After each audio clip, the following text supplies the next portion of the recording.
нағыз ислам. Нағыз ислам біздің ұстаған қазақтың бір Аллаға сыйынып, пайғамбар саллаллаху алейхи вассаламның артына ілесіп, өзіміздің салт дәстүрімізді көтеріп, руханиятымыз болып келген осы дініміз біздің ең ұлы нағыз таза ислам дін.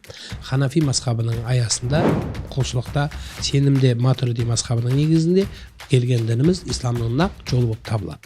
Өзіңіз айтқандай, біз мұсылман болу үшін, Аллаға жақындау үшін немесе Сауд Арабиясына, Түркияға, Индия мен Пакистанға қараудың қажеті жоқ. Біздің өзіміздің Құранымыз бар, пайғамбардың сүннеті бар, соған қараймыз.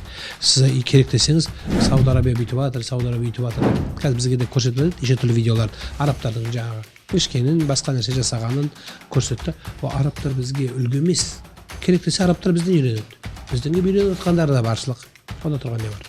Мысалы айтайық, кезінде жаңа мен айтып өткен Орта Азия және мұсылмандар діни басқармасы болып Бұхарада араб тілін үйреткенде Арабиядан келіп оқиды екен. Тілдің өздерінің тілін бізден оқиды екен. Кәдімгі әдеби кітап күйінде сақталған біздің Орта Азияда болған.